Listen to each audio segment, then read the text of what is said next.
Three Iranian fast attack boats ambush a U.S. Navy destroyer in the Strait of Hormuz, and America responds with everything it has. The night was black, no moon. The Persian Gulf sat still like glass, stretching 34 miles across the narrowest choke point on Earth.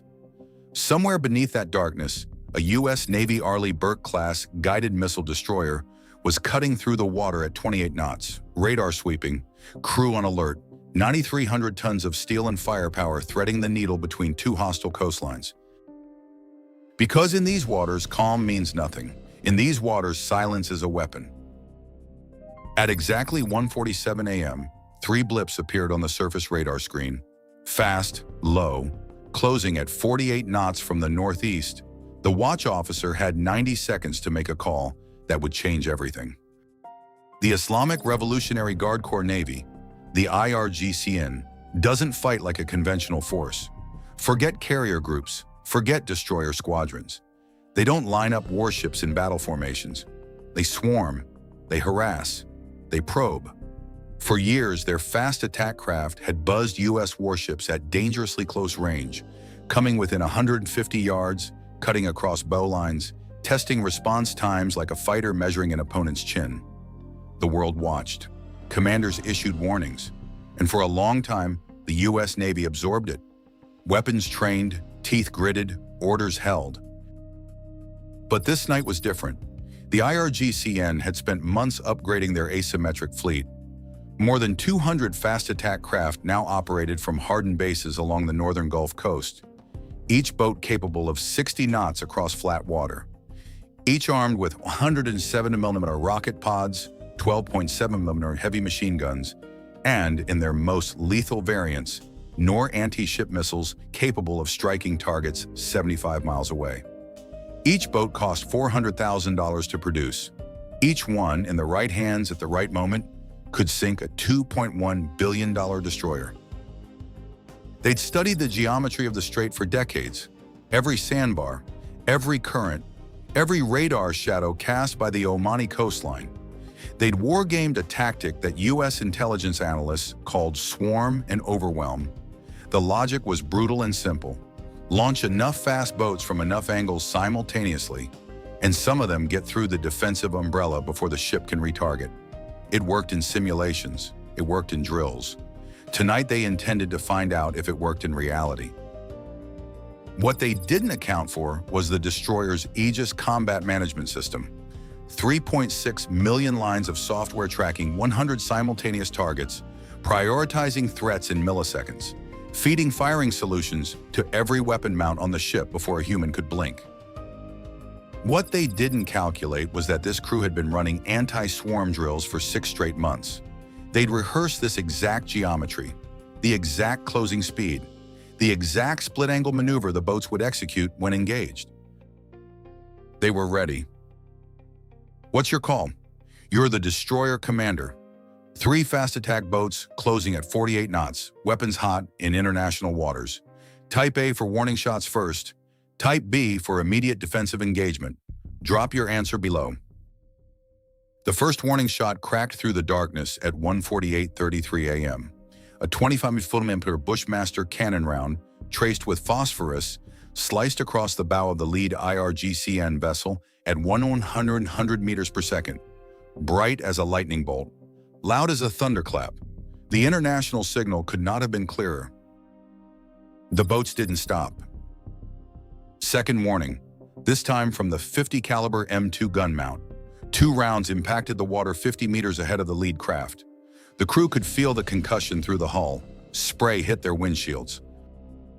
Still, they didn't stop. At 1:49:12 a.m., the lead Iranian boat lit its weapons radar. A targeting pulse detected by the Aegis system in 0.3 seconds flat. Threat classification, hostile targeting lock, weapons hot. The rules of engagement shifted in that instant from defensive to active. The Phalanx CIWS system, a 20mm 6-barrel Gatling gun, spun up to 4,500 rounds per minute. The entire sequence from threat detection to first burst takes 1.4 seconds. The lead fast attack boat never completed its firing solution. The burst tore through the bow section, shredding hull plating from waterline to deck. The boat rolled hard to port. It was under in 22 seconds. 2 crew members in the water. The second and third boats executed a pre-planned split. One broke left at high speed, angling for a flanking shot. The other accelerated straight in, attempting to close the final 600 meters before the gun system could reacquire. Classic pincer geometry, fast, aggressive, and exactly what the crew had rehearsed. The Mark 45 5-inch deck gun swung 37 degrees to port. A guided projectile left the barrel at 2,650 feet per second. At 800 meters, it impacted the flanking boat amidships. The explosion was visible 40 miles away. Crew on a commercial oil tanker in the shipping lane reported seeing a column of fire rise 200 feet into the black Gulf sky. The third boat cut its engines, raised emergency flares. The decision was made: do not fire. Recover survivors, document everything.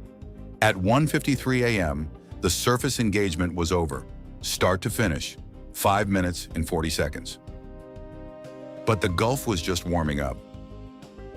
Within 8 minutes of the first shot, the IRGCN command center at Bandar Abbas, 110 miles to the north, activated its coastal defense battery. 4 C-802 anti-ship missiles sat on mobile launchers. Each one carried a 165 kiloton warhead. Each one flew at Mach 0.9, sea-skimming at 15 feet above the water to beat radar detection. Range 75 miles. Target, the destroyer, still on station recovering survivors. At the same moment, 2 Fa-18F Super Hornets launched from the carrier 140 miles southwest. Already on deck alert, already armed. 2 AGM-84H SLAM-ER cruise missiles per aircraft, 170-mile range, 360-kilogram penetrating warhead, precision GPS guidance. The pilots had their targeting packages before the wheels left the deck. The race had begun. Iranian coastal radar illuminated the destroyer. Lock established, launch command issued. 4 C-802 missiles ignited and leveled off for their sea-skimming run at 1:57 a.m., spreading slightly as they raced toward the target. The Aegis radar detected the launch signatures 4.2 seconds after ignition. Threat assessment computed, 4 inbounds, subsonic, sea-skimming, time to impact 4 minutes 51 seconds. The system began allocating countermeasures without waiting for a human command. 2 SM-2 standard missiles launched from the vertical cells, less than 2 seconds apart. The first intercepted the lead C-802 at 3.1 miles out, detonating it in a white flash over open water. The second SM-2 killed the trailing missile 6 seconds later. 2 down, 2 inbound, 3 minutes to impact. The destroyer deployed chaff, dense clouds of metallic strips that bloom across radar frequencies like a ghost swarm. Simultaneously, the AN/SLQ-32 electronic warfare suite hammered the frequencies used by the C-802's active radar seeker. One missile lost lock completely. It veered left, impacted the surface 1,400 meters off the starboard beam. A 60-foot water column erupted in the night. One missile left, 90 seconds out. The Phalanx CIWS, already hot from the boat engagement minutes earlier, acquired the final C-802 at 1,500 meters and opened fire. The burst shredded the missile's airframe. The warhead detonated 800 meters from the ship. The pressure wave shook the entire vessel stem to stern. 4 sailors knocked off their feet. 0 casualties, 0 hull damage. 2 separate coordinated attacks. 10 minutes. The destroyer was still fully combat capable. What would you have done in those final 90 seconds? Deploy countermeasures early and risk depleting close-in defenses, or hold the Phalanx until the last possible moment for a guaranteed kill shot? Tell me your tactics below. The Fa-18s reached Iranian airspace at 2:14 a.m. The SLAM-ER missiles dropped away from their pylons and flew themselves. Terrain hugging at 100 feet, GPS-guided, infrared seeker in the nose scanning the target signature, climbing only in the final seconds before terminal dive. The coastal battery was a complex the size of 2 football fields. 4 mobile launchers, a radar control van, a command and communications shelter, a diesel fuel depot. The first slammer hit the radar van through the roof, direct penetration. The secondary explosion from electronics and fuel lines detonated 2 adjacent launchers. The second missile hit the command shelter 3.4 seconds later. The third and fourth, one per aircraft, struck the remaining launch vehicles in rapid succession. 11 seconds, when a $120 million coastal defense installation turned into a crater. The fire burned for 6 hours. Satellite imagery captured the smoke column before dawn spread across the Gulf. But the IRGCN had held one more card back, and they'd been preparing it the entire time. 180 miles inland, drone units had begun spinning up before the coastal missiles ever launched. Shad 136 loitering munitions, delta-winged, propeller-driven, kamikaze weapons that had struck targets across 2 continents, launched in groups of 12, slow, cheap, $20,000 each. 48 of them airborne within the hour, flying low and quiet on a bearing toward the carrier group. The carrier had prepared for drones. The E-2D Hawkeye airborne early warning aircraft, orbiting 180 miles out on a racetrack pattern, lit up the swarm at 140 miles on its radar. 4 FA-18s repositioned, AIM-9X Sidewinder missiles, infrared lock-on. Each missile, $430,000. Each drone, $20,000. The exchange ratio was painful. The mission was non-negotiable. 27 drones fell in the outer engagement zone, burning delta wings cartwheeling into black water. 21 pushed through into the mid-range screen. SEM-6 missiles from the escort cruiser took down 14 more. CIWS mounts on 3 ships handled 4 additional. 2 drones detonated on the outer buoy perimeter. Open water, no effect. 1 drone found a support vessel, a non-combatant logistics ship, and hit the aft deck. 14 sailors suffered burns. 3 serious. Every single one survived.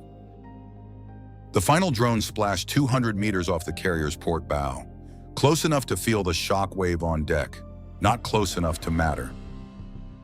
By 4:30 a.m., the Gulf had gone silent.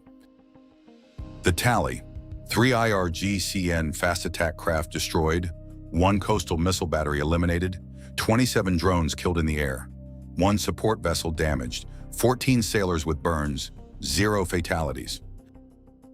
Was this U.S. response proportional, or did it cross a line the region won't come back from? Type P for proportional, type O for overreach. Drop it below. This was not a war, not yet. It wasn't peace either. It was the first night of something that had no clean name, and in every command center from Manama to Washington to Tehran, the same question was now running on loop. What happens on night 2? The Persian Gulf carries 20% of the world's oil supply through that 34-mile choke point. Every exchange of fire, every burning boat, every smoldering coastal battery sends a price signal to every energy market on the planet. The stakes here are not tactical, they are civilizational, and every decision maker in the chain knows it. What America demonstrated in those 4 hours and 43 minutes was not aggression. It was precision, layered defense, restrained escalation in direct response to direct provocation. Warning shots fired, rules followed, and when the warnings were ignored and weapons were locked, the response was swift, proportional, and devastatingly effective. To every Navy watching the satellite feeds right now, from every fleet command on every ocean, the U.S. Navy doesn't just occupy these waters, it earns them. Every watch rotation, every patrol, every night like this one. Strength isn't a posture, it's a record. And last night, that record was written in fire across the Strait of Hormuz. This kind of detailed tactical breakdown takes serious research. If you want more analysis like this, subscribe to Navy Force USA and make sure you've hit that notification bell so you never miss an operation breakdown. What do you think Iran does next? And if you were commanding the carrier strike group right now, what's your first move before sunrise? Drop your strategy below. The best tactical answers drive our next video. But the tactical story of this night isn't just about what happened. It's about why the IRGCN believed it could work. For years, the IRGCN had built a counter-doctrine around gaps in U.S. naval doctrine. Their fast attack strategy was built around getting inside the weapon engagement zone before a large ship could respond. The Phalanx CIWS has a theoretical outer range of 490 meters. Get inside that without triggering a lock-on, and you're in a dead zone. 3 boats from different bearings simultaneously. The theory was that the fire control system couldn't handle all threats in sequence before one closed to firing range. Smart theory, one fatal flaw. The Aegis combat system doesn't prioritize sequentially. It handles all threats simultaneously, assigning weapon systems in parallel. While the Phalanx was firing on the 3rd boat, the 5-inch gun was already swinging to the 2nd. The IRGCN doctrine was built against a 1980s naval warship. The destroyer they attacked was a different animal entirely. Post-engagement analysis also revealed the destroyer's crew had received fragmentary intelligence 11 hours before the attack, signals suggesting elevated IRGCN activity in the northern Gulf sector. Not enough to act on, enough to sharpen the watch rotation, enough to have gun mounts manned and pre-positioned before the blips ever appeared. That 11-hour warning bought 90 extra seconds of readiness. 90 seconds sounds like nothing. At combined closing speeds of 76 knots, 90 seconds is an eternity. The IRGCN launched a coordinated multi-axis attack: surface boats, coastal missiles, loitering drones. 3 threat vectors activated inside 90 minutes. The most sophisticated asymmetric assault they had ever attempted in the Gulf. And it failed completely. Not partly, completely. 0 U.S. fatalities. 0 combatant vessels damaged. 3 IRGCN fast attack craft destroyed. 1 coastal battery eliminated. 27 drones killed in the air. More importantly, they lost something harder to rebuild than equipment. They lost the assumption of asymmetric superiority. The doctrine that cheap, fast, and numerous could overwhelm a single U.S. warship got stress-tested in live fire, and it failed. That's the strategic wound, not the burning boats, the doctrine that no longer works. Now the harder question. In the hours after dawn, shipping traffic in the Strait of Hormuz dropped by 73%. Energy futures spiked before markets opened.